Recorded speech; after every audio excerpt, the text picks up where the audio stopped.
The world called him a hero. Rome called him a threat. After 10 years of war, Gaius Julius Caesar had returned from Gaul as the most powerful man alive. He had crushed 1,000 tribes, subdued an entire continent, and sent rivers of gold and slaves flowing into the Republic. To the people, he was the savior of Rome. To the Senate, he was its destroyer. When Caesar's legions marched south toward Italy, the streets of Rome trembled with anticipation. Some whispered his name with reverence. Others spat it like a curse. For behind his triumphs lay something far greater than glory. Fear. Fear of a man who no longer bowed to anyone. Inside the Senate, the air was thick with panic.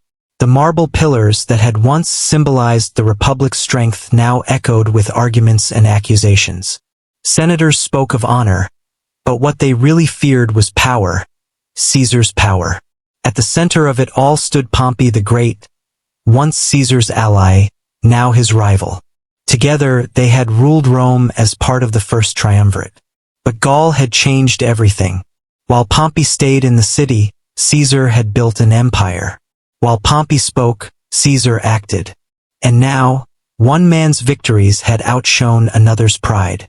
Rome needs saving, Pompey declared. From whom? Asked one senator quietly. The answer was already known. The Senate passed its decree. Caesar was to disband his army and return to Rome, not as a general but as a private citizen. He would face prosecution for treason, stripped of his honors, perhaps even his life. When word reached Caesar's camp in the north, the mood turned cold. The men who had marched with him through fire and snow stared at their commander in silence. They knew what the order meant. If Caesar obeyed, he would die. If he defied it, Rome would burn. That night, Caesar sat alone in his tent, the light of a single torch flickering across the maps of his campaigns. He had conquered Gaul. But could he conquer Rome itself? He thought of his enemies in the Senate, of the soldiers who followed him out of loyalty and love, and of the city that had once been his home. Outside, winter winds swept across the camp. Somewhere in the darkness, a river waited, the Rubicon narrow and unremarkable, yet the line no Roman general was ever allowed to cross with an army. Caesar rose slowly, his eyes reflecting the torchlight. He had fought 100 battles, but none as dangerous as this one. The war for Rome was no longer fought in Gaul. It was about to begin at home. In Rome, fear spread faster than fire. The Senate had seen many generals rise and fall, but none like Julius Caesar. He had too much gold, too many soldiers, and, most dangerous of all, too much love from the people. Every street whispered his name, every tavern told stories of his victories, and every soldier returning from Gaul spoke of him not as a man, but as destiny. To the senators, that was treason. To the Republic, it was the beginning of the end. Inside the marble chambers of the Curia, the debate raged for days. The walls shook with shouting. Cato the Younger called Caesar a tyrant. Cicero pleaded for compromise. And Pompey the Great, once Caesar's ally, now stood as his enemy, declaring that only he could defend Rome. The Senate agreed, or rather, it was too afraid to disagree. They granted Pompey emergency powers, the same authority once reserved for saving the Republic from foreign invasion. But this time, the enemy was not foreign. It was one of their own. Caesar's command in Gaul was to be stripped immediately. He was ordered to disband his legions and return to Rome, alone, unarmed, and as a private citizen. He would stand trial for abuse of power. Everyone knew what that meant. It meant Caesar's end. When the decree reached him, he read it in silence. The men of the 13th Legion waited, tense and silent, as snow fell around them. They had followed him through mountains, through famine, through wars that defied imagination. They knew Rome feared their loyalty more than their swords. Caesar lowered the parchment. So, he said quietly, they would strip me of everything, command, honor, even life, and expect me to thank them for it. A few men laughed bitterly. He looked at his officers, men who had fought beside him for a decade, and saw the question burning in their eyes. "What now, General?" For a moment, even Caesar seemed to hesitate. He had always been bold, but this was different. To march on Rome was to shatter the law itself. It was to choose ambition over country, survival over duty. Then, slowly, a smile crept across his face. "They forget," he said, "that I am not just Caesar of Gaul. I am Caesar of Rome." The next morning he called his legions together. The standard-bearers planted their eagles in the frozen ground. Their breath turned to mist as they waited for his command. "Senators call me traitor," Caesar said, his voice carrying over the ranks. "They would see me crawl back to Rome as a prisoner. But tell me, soldiers, have I ever crawled?" A roar erupted through the ranks. "No!" "Then we march," he said simply. "For Rome." His officers exchanged glances. Every man knew what those words meant. Crossing the Rubicon River, the northern boundary of Italy, would be an act of open rebellion. It would ignite civil war. But none stepped back. They had bled for Caesar, and they would bleed again. That night, as the legions packed their camps, Caesar stood alone, staring into the darkness toward the south. Somewhere beyond the hills, the Rubicon flowed, quiet, cold, and waiting. On one side lay the life he had known. On the other, immortality and the death of the Republic. He whispered to himself, "They call this river a boundary. I will make it a beginning." The night was cold and silent. A heavy mist drifted across the dark waters of the Rubicon River, narrow, unremarkable, but sacred to Rome's law. No general was allowed to cross it with an army. To do so was to declare war on the Republic itself. Caesar stood at its edge, a torch burning in his hand. The orange light flickered across his armor, reflecting in his eyes. Behind him, thousands of soldiers waited, the men of the 13th Legion, silent as statues. They had fought in 100 battles, but tonight was different. This time their enemy was their own country. A messenger arrived from the south, covered in frost. He brought word that Pompey had taken control of Rome, that the Senate had fled, and that Caesar was declared an enemy of the state. If he turned back now, he would be hunted, stripped of power, and executed. For the first time, Caesar hesitated. He had faced fear on battlefields, but never like this. Every choice that had led him here, every victory, every ambition, had come to this quiet, frozen river. If he crossed, he would ignite civil war. If he didn't, he would die forgotten. He looked down at the water, rippling softly in the torchlight. Somewhere beyond it, Rome slept, unaware that its fate hung in the balance. The men behind him waited, their armor clinking softly in the cold air. One of his officers stepped forward. "General," he said carefully, "if we cross this river, there will be no turning back." Caesar turned his gaze toward the darkness ahead. His breath clouded in the air. He thought of his enemies in the Senate, of Pompey, of Cato, of the men who had used the Republic like a shield for their own greed. He thought of his soldiers, who had followed him through Gaul, through fire and famine, asking for nothing but his faith. He raised the torch higher. "Rome is not its Senate," he said quietly. "Rome is its people, and they will not remember those who stayed behind." He looked at the river one last time. Then, with the calm of a man who had already conquered death, he said the words that would echo through eternity.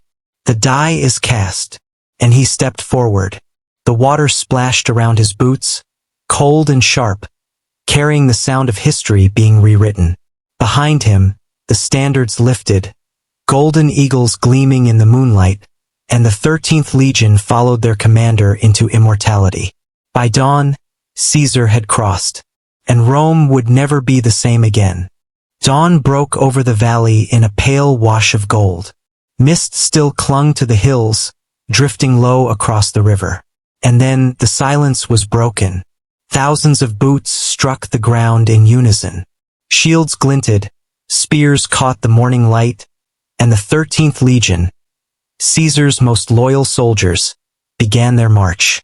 The Rubicon was behind them now, but the weight of what they had done followed with every step.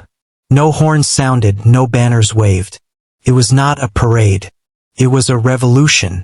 To the people of northern Italy, Caesar's arrival was not an invasion, it was deliverance. Villages opened their gates. Crowds gathered along the roads, shouting his name. "Caesar! Caesar!" they cried, tossing laurel leaves at his passing column. To them he was not a traitor. He was Rome itself, the embodiment of victory, strength, and justice. But in Rome, the sound of his march was terror. Inside the Senate chamber, chaos reigned. Cicero demanded negotiation. Cato screamed for defense. And Pompey the Great, once the conqueror of the East, found himself cornered by fear. He had armies, yes, but they were scattered across the provinces. Rome itself was undefended. In one night, the Senate voted to abandon the city. Senators fled south, dragging their families and treasures with them. Pompey followed, retreating to Capua, and then to Brundisium, from where he would escape to Greece. The Republic, proud, ancient, and arrogant, crumbled before a single man's advance. Caesar reached Ariminum, the first major city on his march south. He entered unopposed. Standing in the forum, he addressed the trembling magistrates. "I come not as an enemy," he said, "but as a Roman, wronged by those who have stolen the Republic. I seek peace, but I will accept war." It was half truth, half prophecy. His army cheered. The people wept. From there, he moved swiftly, town after town, province after province. Each one surrendered without a fight. Caesar's reputation was stronger than any sword. Everywhere he went, he sent letters to the Senate, calm, reasoned words. He claimed he still sought reconciliation, that he only wanted justice, not blood. But in private, his letters were a weapon. They painted him as patient, noble, wronged, and his enemies as corrupt cowards. Rome's heart began to turn. At night, in his tent, Caesar wrote by lamplight, his quill scratching across parchment. He wrote history as he lived it. Every move, every march, every decision would one day be told in his own voice. Commentaries on the Civil War. He was already shaping how the world would remember him. As the weeks passed, his legions grew. Other armies joined him. Men once loyal to Pompey now swore allegiance to Caesar. His words carried as much power as his victories. He had crossed one river, but now the flood could not be stopped. By February, Rome itself lay empty. Its temples dark, its markets silent, its rulers gone. When Caesar entered the city, he did so quietly, without ceremony. He walked through the deserted forum, his footsteps echoing between marble walls. The Capitol loomed above him, bathed in the dying light of sunset. He paused, looking up at the statues of old heroes, men who had built the republic he had just destroyed. He felt no triumph, only inevitability. "So this is what it means to win," he whispered. Then, turning to his officers, he said, "We must follow them to Greece. The republic will not be buried until Pompey falls." That night, as fires burned on Rome's 7 hills, the city that had once ruled the world now belonged to a single man. When Caesar entered Rome, there was no one left to stop him. The Senate had fled. Pompey was gone. The city, once the beating heart of the Republic, lay hollow, echoing with the footsteps of a single man. The marble temples stood silent under the winter sky. Shops were shuttered, the forum empty. The statues of old heroes, Romulus, Brutus, Scipio, watched in stillness as Caesar walked among them. He had conquered cities, nations, and tribes, but this silence was the strangest victory of all. His men waited outside the city walls, forbidden to enter. Caesar was careful, even now, to play the role of a Roman, not a tyrant. He ordered no looting, no fires, no speeches of vengeance. He wanted to rule not by terror, but by destiny. And yet, every step he took was another crack in the marble foundation of the Republic. Inside the Curia, where the Senate had once debated, Caesar stood alone before the empty seats. He ran his hand along the cold stone of Pompey's chair, once filled with pride, now abandoned in fear. Even the mighty, he murmured, cannot stand before time. He ordered the archives sealed, the treasury secured, and the records of the Republic preserved. It was not mercy, it was symbolism. Rome would remember what had been lost. Meanwhile, Pompey gathered his armies in Greece, rallying senators and soldiers under the banner of liberty. He sent messages across the sea, declaring Caesar a traitor, a tyrant, a destroyer of freedom. But Caesar knew better.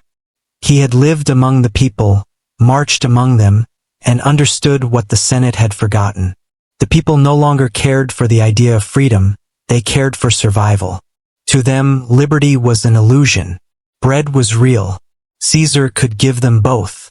Within months, his authority stretched across Italy. Every city, every army swore allegiance. What the Senate had ruled by law, Caesar ruled by loyalty. One night, as his officers celebrated, Caesar sat alone, writing by the dim light of an oil lamp. He wrote not of conquest, but of fate. They call me ambitious, but ambition is only destiny made visible. The next morning he called for the crossing to Greece. Pompey would not surrender, and Caesar would not share power. The Rubicon had been crossed in body. Now it would be crossed in spirit. The civil war had begun. Months later, at Pharsalus, Caesar's legions would crush Pompey's grand army. Fewer men defeating greater numbers through discipline, courage, and faith. Pompey fled again, this time to Egypt, where his own allies murdered him before Caesar could reach him. When they presented Pompey's severed head, Caesar wept. "He was my son-in-law," he said softly. "Now even greatness dies in exile." When he returned to Rome, the Senate, broken and fearful, named him dictator for life. The Republic was over. The age of emperors had begun. Caesar had crossed a river once, but its current had carried him farther than any man had ever gone. He had conquered Rome, but in doing so he had doomed it. As he stood on the balcony of his new palace, overlooking the city bathed in sunlight, a strange stillness came over him. The cheers below were deafening, but his eyes were distant, fixed on something only he could see.